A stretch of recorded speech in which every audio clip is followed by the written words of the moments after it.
O caso de hoje é o mistério.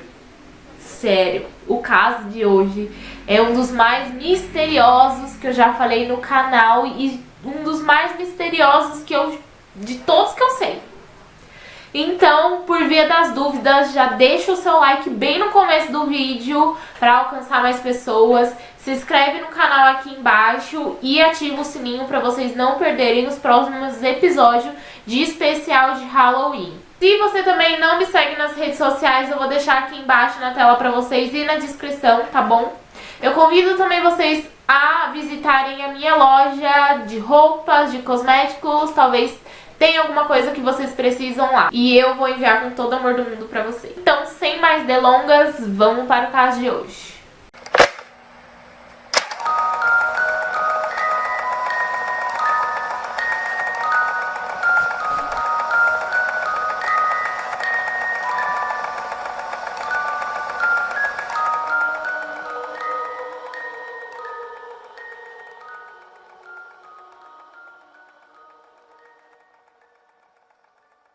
Hoje é para falar do caso do desaparecimento de 5 filhos da família Solder. Se vocês nunca ouviram falar, eu vou tentar falar o máximo possível desse caso. Eu ouvi podcasts, vi em sites, procurei em fóruns e, cara, sem maldade, eu acho esse caso bizarro. E eu vou tentar explicar direitinho pra vocês, mas eu peço que vocês acompanhem pra não perder a linha de raciocínio. Então, só pra passar assim por cima, tá? Na véspera de Natal de 1945, que foi bem no final da Guerra Mundial, da Segunda Guerra Mundial? Ou da Primeira? Sim, esse é um fato importante porque é um dos detalhes do caso, tá? Um grande incêndio aconteceu na casa dessa família Solder. A Jenny e o George tinham cerca de 10 filhos e um deles estava na guerra e ainda não tinha retornado. Os outros 5 filhos, a Maurice, de 14 anos, a Martha, de 12, Louis, de 9, Jenny, de 8 e Beth, de 5, estão desaparecidos até os dias de hoje. Os seus restos mortais nunca foram encontrados durante a limpeza da casa, nunca foram vistos novamente, e o que aconteceu com essas crianças ainda é um mistério, embora muitos pesquisadores tenham estudado sobre esse caso e propostos várias teorias. Esse caso tem muita teoria. Tanto é que eu vou tentar falar alguma delas, mas com certeza vocês vão pensar automaticamente em algumas. Os Solders viviam numa cidade chamada Fayetteville, que ficava em Virgínia, nos Estados Unidos. A casa deles era enorme, bem construída, com 7 quartos. O George Solder e sua esposa Jenny eram pessoas muito ricas. O George era dono de uma empresa privada de carvão. Eles sempre sonharam com uma grande família. Seus 9 filhos viviam com muito amor e carinho. Então, como eu disse pra vocês, o filho mais velho do casal estava na guerra, ainda não tinha retornado, mas sim, ele estava vivo, graças a Deus. E os 9 filhos estavam em casa com eles na véspera de Natal. Então, depois de muitos anos, era a primeira vez que eles estavam comemorando a véspera de Natal, o Natal, por conta do fim da Guerra Mundial, né? Então, eles estavam ali comemorando mesmo que o filho ainda não tinha retornado, porque tem toda aquela burocracia, enfim, eles estavam resolvendo uma papelada que acabou não retornando a tempo do Natal. Naquela véspera de Natal, 5 dos mais novos filhos, a Maurice, a Martha, Louis, Jenny e Beth, persuadiram seus pais a deixá-los sentar na sala perto da árvore de Natal. Eles foram autorizados a sentar por um tempo, com uma condição que verificasse se a porta estava trancada antes de finalmente irem para a cama. Eles não tinham o costume de dormir com nada fechado e nada aceso. Então, todos os dias eles verificavam se a porta estava trancada, se as luzes estavam apagadas, e eles só iam dormir após isso. E como eu falei que a casa era bem grande, então tinha quartos para as crianças, mas naquele dia 4 crianças resolveram dormir com os pais e os pais acabaram deixando. E 5 dormiram no quarto deles que eram tipo no sótão da casa. À meia-noite, quando todas as crianças já estavam dormindo, o telefone tocou no corredor da casa. A Jenny foi atender, a mãe das crianças, e ouviu uma voz feminina bem desconhecida, que chamou de algum nome. Uma risada alta de outra pessoa também foi ouvida no fundo. E Jenny disse: "Você ligou para o número errado", e desligou. Então a Jenny vai para o corredor em direção ao seu quarto e ela vê que a porta da frente da casa está aberta, as cortinas abertas também e as luzes acesas. Então ela ficou brava pelo esquecimento das crianças, mas mesmo assim ela desceu, fechou a porta, trancou a porta, fechou as cortinas e desligou a luz e foi em direção ao seu quarto. Ela deitou e aí ela ouviu um barulho estranho que parecia meio que algo no telhado, mas ela não ligou e acabou adormecendo novamente. E foi daí que as coisas começaram a ficar mais esquisitas ainda. Então logo depois que a Jenny dormiu, ela sentiu um cheiro estranho e quando ela acordou, ela viu a casa dela em chamas. Foi daí que ela chamou o George, acordou ele, ela pegou as crianças, saiu pra fora da casa e ficou gritando às outras crianças mais velhas. A mais nova já estava com ela. Ela saiu da casa com as 4 crianças que estavam dormindo junto com ela e os 5 acabaram ficando dentro da casa. Só que ela voltou para casa, o pai também, e começaram a gritar. As crianças, nenhuma respondeu, nenhuma gritou, nenhuma chamou, da qual foi muito estranho, porque quando sua casa tá pegando fogo, obviamente que quem tá assistindo talvez nunca presenciou, mas se você já sente cheiro de fumaça, você automaticamente acorda e sai correndo, ou chama a mãe, ou chama o pai, ainda mais por ser criança. Então ela achou muito estranho que ninguém chamou ela, ninguém gritou pedindo socorro, ninguém chamou pelo nome, ninguém gritou de desespero, nada, ninguém ouviu nada das crianças. Então quando o casal saiu correndo, eles viram, horrorizados, a casa inteira pegando fogo muito rapidamente. Eles também viram que havia apenas 4 crianças. Então, desesperados, eles foram atrás de uma escada que eles tinham de terra, que é aquelas escadas bem grandes, porque o quarto das 5 crianças ficavam no último andar da casa. Então ele foi correndo até o porão da casa, mas a escada, por incrível que pareça, não estava lá. No dia que ele precisava, não estava lá. Isso era o mais esquisito de tudo, porque ele usava sempre a escada. E naquele dia, não estava lá. Guarda bem essa informação que eu vou falar ainda da escada um pouco mais pra frente. Naquela época, a gente tá falando de 1945, tinha automóveis que funcionavam à base de carvão. Então ele, desesperado, ele pegou um caminhão dele, tentou dar partida, não deu partida, apesar de demorar muito aquele tempo, mas não deu partida de jeito nenhum, porque ele ia pegar, encostar na casa e subir em cima do caminhão para tentar subir no quarto das crianças. Então ele viu que não ia dar certo o primeiro caminhão, ele foi pro segundo, que também tentou dar partida e não conseguiu. E um dia antes, ele tava impecável, os automóveis deles, o caminhão deles, porque ele trabalhava com isso, não tinha nenhum problema, tava em tudo em revisão, inclusive a casa deles, que uma semana antes tinha passado em uma vistoria e tinha sido aprovado, tudo ok, a fiação ok, tudo ok pelo próprio governo. Então ele, já desesperado, sem saber o que fazer, na pura adrenalina, ele escalou mesmo com as próprias mãos, se machucando, ele se cortou, ele quebrou a janela para entrar no quarto das crianças. Foi onde ele não viu nenhuma das crianças, porque, tá óbvio, talvez aquela altura, se as crianças estivessem lá, as crianças com certeza já estariam mortas. Mas ele não viu nada, nenhuma criança queimada, nenhum cheiro de carne queimada. Então o calor já estava extremamente insano, os barulhos foi com que ele tivesse descido muito rápido, porque a casa ia desabar. Isso durou em média 45 minutos. Tá, Daiane, mas cadê os bombeiros? Ele dirigiu também até os bombeiros, mas estava todo mundo de folga, primeiro por ser Natal e segundo porque há muito tempo eles não comemoravam o Natal. Então os bombeiros que estavam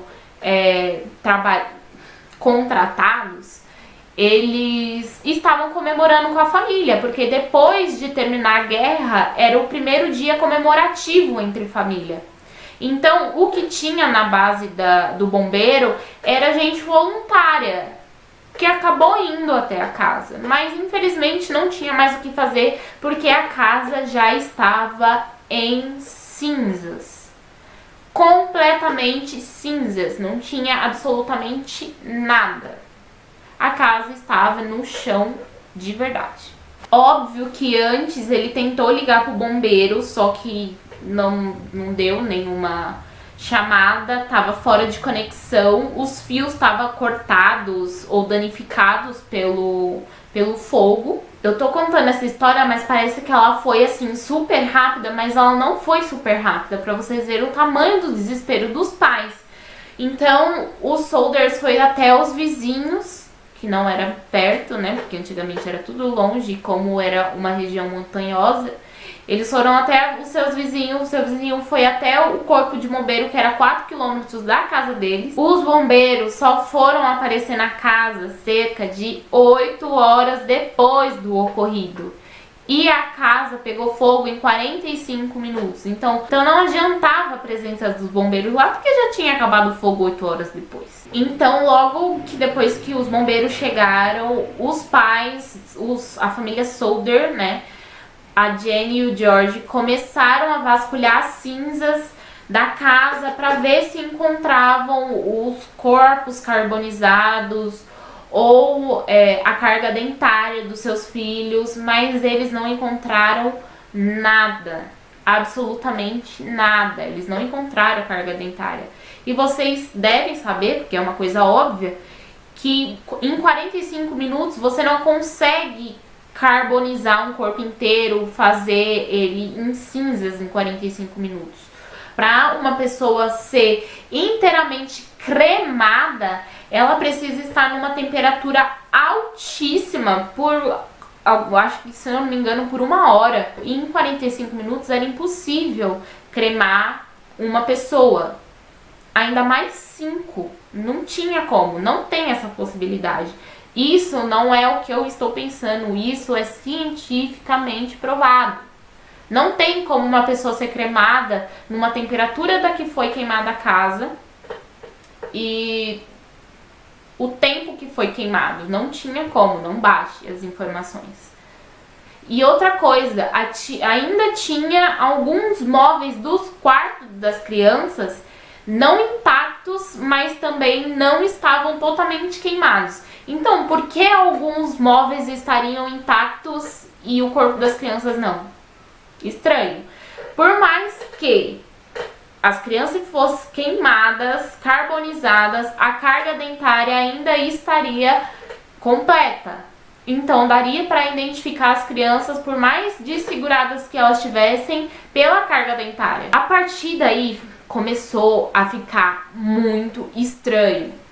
Óbvio que as coisas não são resolvidas de uma hora para outra. Alguns dias antes, o George tinha recebido um eletricista batendo na porta dele, oferecendo serviço, falando que tinha uma tomada danificada na casa dele que poderia causar um incêndio. Mas ele ficou estranho, ele não acreditou muito, porque a casa dele tinha passado por revisão e ele tinha trocado todos os fusíveis, a caixa, aquela caixa, esqueci o nome, aquela caixa que fica dentro da nossa casa, gente, eu esqueci o nome. Mas enfim, ele tinha trocado muito recente, então para ele não fazia sentido. Ele achou que o vendedor lá estava oferecendo, estava falando isso só para ganhar dinheiro. Mas mesmo assim, ele decidiu ligar para a companhia elétrica e a companhia elétrica ignorou ele e falou que não tinha como isso acontecer, que realmente esse eletricista só estava cobrando uma coisa que não tinha como acontecer, uma coisa que não tinha necessidade. Então o George dispensou o trabalho desse eletricista que tinha batido na porta dele. Outra coisa que foi revelada foi que em outubro de 1945, 3 meses antes do incêndio na casa do Solder, um vendedor de apólice de seguro, em resposta a uma recusa em compras à apólice, ameaçou o George que sua casa iria queimar em fogo e seus filhos iam morrer. O George não levou isso a sério. acreditando que o vendedor só tava, né, nervoso porque o George recusou a comprar. Durante a investigação, os inspetores de incêndio revelaram que o incêndio começou no porão da casa e foi provavelmente causado por uma guirlanda de Natal com defeito. O caso foi encerrado e as mortes das crianças foi declarada acidentais. Aconteceu o velório das crianças sem os corpos. Então, pense para uma mãe o quanto foi difícil fazer um velório sem os corpos dos filhos, sem a solução do caso. Então, ela muito deprimida com tudo aquilo, ela vendo que estava demorando muito as pessoas resolverem esse caso, ela mesma começou a própria investigação, que eu faria o mesmo. Gente, só para deixar claro, o fogo que teve na casa não iria cremar os ossos, não chegaria a esse ponto. Foco. Então, em primeiro lugar, ela visitou um crematório local para descobrir em que temperatura e condições o fogo poderia destruir quase completamente os ossos humanos. Então disseram para ela que os ossos não derretem, mas se desfazem, e que para que todo o esqueleto humano seja destruído em um incêndio é necessária uma temperatura de queima de mais de 454 graus Celsius por 2 horas. E a casa pegou fogo por 45 minutos. E não chegou em 454. Enfim, ela, inconformada com a investigação ter encerrado, várias conspirações começaram a aparecer de que talvez foi um possível sequestro. Por causa disso, a Jenny decidiu que seus filhos haviam sido sequestrados porque ela não acreditava na morte dos filhos dela, porque não tinha, como eu falei, não bate essa coisa de cremar 100% os corpos das crianças em 45 minutos. Não tinha como, pelo menos um dente ia estar lá. Em declaração a um jornal 30 anos depois do caso, ela diz: 5 crianças podem queimar e algo não vai ficar. Não, eu nunca vou acreditar. Fecha aspas. Isso levou a mais perguntas. Como 5 crianças poderiam ser sequestradas da casa da família no meio da noite sem acordar os seus pais ou os outros irmãos? Além disso, com certeza alguém já poderia reconhecer as crianças desaparecidas. Mas então por que ninguém alertou as autoridades?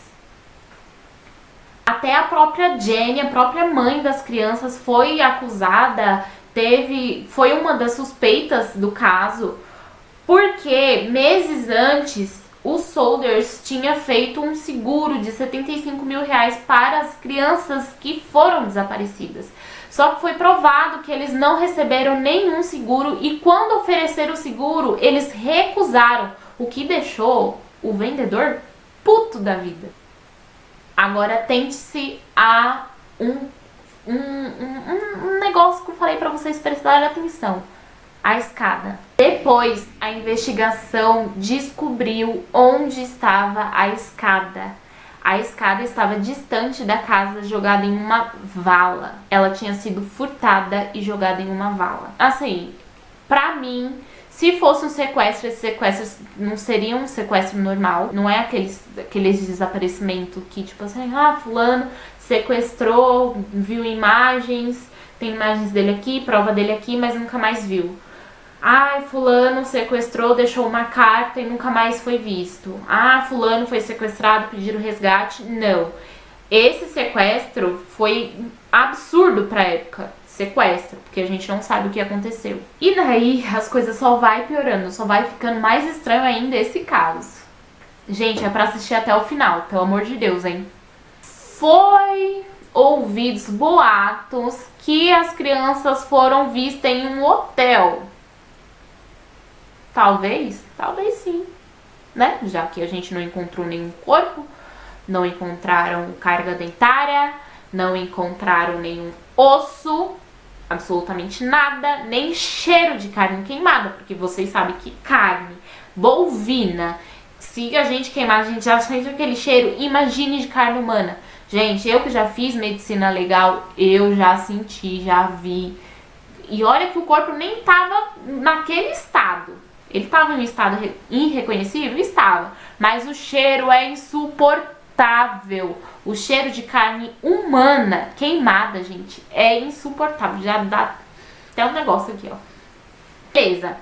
Talvez foram vistas nesse hotel, né? Já que falaram, tudo bem. Vamos ver. Então, isso já gasta recursos, já gasta tempo.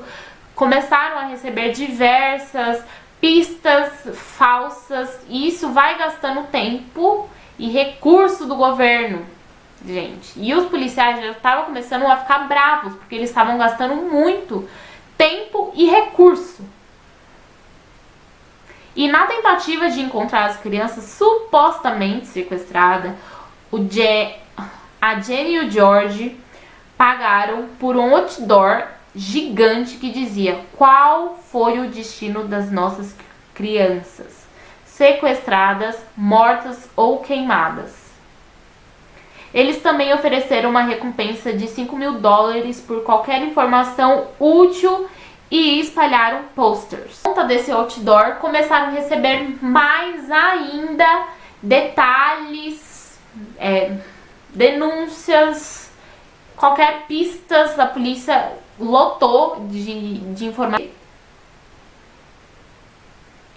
E o que atrapalha mais é essa quantidade de informações de estados diferentes, porque é muito difícil, vai gastando muito dinheiro, gente, é uma verba enorme que é gasta.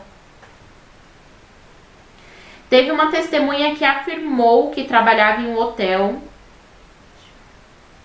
em Charleston, 50 milhas a oeste da casa dos Solders, e disse que viu sim as crianças no dia seguinte após o incêndio. Ela disse, abre aspas, as crianças estavam acompanhadas por 2 mulheres e 2 homens. Todos falavam italianos. Eles fizeram check-in por volta da meia-noite. Tentei falar com as crianças de forma amigável, mas os homens foram hostis e recusaram a deixar eu falar com as crianças. A testemunha estava com certeza inabalável que ela viu sim os meninos. E ela ainda fala: um dos homens olhou para mim com hostilidade, ele se virou e começou a falar rapidamente em italiano. Imediatamente todo o grupo parou de falar comigo. Eu me senti ignorada porque eu não sabia, não entendia de nada que ele estava falando. Eles partiram muito cedo no dia seguinte. Infelizmente, a polícia não conseguiu encontrar nada sobre esses italianos. Eles não acharam esses italianos. Ou a pista era falsa, ou eles levaram muito rápido as crianças. Depois inventaram talvez uma coisa assim, que era vingança contra os Solders, porque os Solders eram italianos, imigrantes nos Estados Unidos. Eles vieram muito novos para os Estados Unidos. Foram, né? Queria eu estar nos Estados Unidos. Mas enfim, eles foram com 13 anos para os Estados Unidos como imigrantes legais. E ele acabou se tornando muito rico nos Estados Unidos. E talvez colocaram essa, né? Falando que era uma vingança contra os Solders. Mas 22 anos depois aconteceu uma coisa inesperada e bem mais misteriosa do que o caso. O filho mais velho, da qual foi sequestrado, morto, não sei. Ela recebeu uma foto 22 anos depois do caso, dizendo que era do seu filho mais velho. Não tinha endereço, não tinha CEP, não tinha remetente, não tinha... enfim. Era uma foto de um jovem já que batia com a idade dele, escrito atrás, no verso da foto: amo todos vocês, Louis. Louis era o filho que tinha sido morto ou sequestrado. Mas será que era ele mesmo? Após essa carta, George Solder e Jenny tiveram certeza que os filhos estavam sim vivos, que um incêndio tinha sido motivação de encobrir o sequestro. Eles então contrataram um investigador particular para encontrar o remetente, mas ele falhou. Mas, em paralelo, os Solders contrataram outro detetive particular que acabou descobrindo um dos homens que chegou a ameaçar o George. Era membro de um júri de legistas que considerou o incêndio como culpa da fiação defeituosa. Quanto à foto misteriosa, eles não tiveram a certeza que poderia ser o Lewis. Não tinha uma semelhança, eles não conseguiram achar alguma semelhança, mas a idade batia ali, talvez as características da idade, tamanho e tal, que ele poderia estar, batiam sim, mas eles conservaram essa foto com eles e eles continuavam a acreditar que os filhos estavam sim vivos. Apesar de tantos anos, o FBI foi requisitado para o caso, mas eles se recusaram a investigar o caso. Por quê? Já que já era um caso tão gigantesco desse, já tinha tomado uma proporção muito grande esse caso. Em 1947, George e Jenny abordaram o chefe do FBI, o Edgar, diretamente na esperança que ele ajudasse. Eles receberam a seguinte carta pessoal do Edgar, que escreveu, abre aspas, embora eu gostaria de ser útil, essa questão parece ser local e, portanto, está fora do meu alcance de investigar desta agência. Outros agentes do FBI disseram que estavam prontos para ajudar a família assim que recebesse a permissão das autoridades locais. Por algum motivo, tanto a polícia local, tanto o corpo de bombeiros se recusaram a dar o aval para o FBI investigar, já que os investigadores do FBI estavam dispostos a investigar esse caso e eles não deram um aval para eles não deixaram o FBI investigar. Então aí foi a gota para a família Solder, para eles foram tipo assim, um tiro no peito para eles, porque era a única esperança que eles tinham que o FBI ia conseguir resolver esse caso. Mas foi daí que a hipótese da máfia estar envolvida nesse caso aumentou mais ainda para todo mundo que sabia desse caso. Eles nunca reconstruíram a casa, mas em troca eles fizeram um memorial para as crianças. Eles plantaram flores e cuidavam das flores todos os dias. O George Solder morreu em 1969 e sua esposa Jenny morreu em 1989. O único membro vivo da família atualmente é a Sylvia, a mais nova dos filhos Solder, que tinha apenas 2 anos na noite do incêndio. Os irmãos nunca mais apareceram e o caso permanece um mistério até os dias atuais. Então a gente não sabe o que aconteceu. Se vocês acabarem pesquisando mais sobre esse caso, vocês vão tirar suas próprias conclusões. Para mim, desse vídeo que eu fiz, dá a entender sim que foi um sequestro, máfia e tudo mais, tentando encobrir, porque é muito estranho também as autoridades locais não dar aval pro FBI, que qualquer pessoa daria aval pro FBI. Mas também, se vocês procurarem, tem alguns vídeos que são puxados mais para o caso sobrenatural, porque tem bastante histórias e algumas conspirações sobre o caso de ser sim sobrenatural, porque ninguém desaparece no meio das chamas. Mas tem aquelas pessoas que são sádicas para isso, tem pessoas que acreditam mais nessas coisas de espiritismo. Mas enfim, eu deixo no ar para vocês tirarem suas próprias conclusões. Comenta aqui embaixo o que vocês acharam desse caso, qual é a sua teoria. Se você ainda não é inscrito no canal, não sai do vídeo sem se inscrever, porque deu muito trabalho fazer esse vídeo, dá mais trabalho ainda editar. Não esquece de me seguir nas redes sociais que eu vou deixar aqui na tela pra vocês e também na descrição, tá? Ativa o sininho, deixa o seu like aí pro YouTube alcançar mais pessoas e a gente bater nossa meta até o final do ano. Dá trabalho, gente, dá muito trabalho. Minha filha tá ali, ó. Aparece aqui, Lili. Tira a boca. Aparece aqui. Que? Dá oi, pessoal. Oi. Oi, pessoal. Ó, calma, que eu vou pegar o celular da mãe. Não, fala assim, se inscreve no canal. Se inscreve no canal. Deixa o seu like. Deixa o seu like. Um beijo. Beijo. E até o próximo vídeo.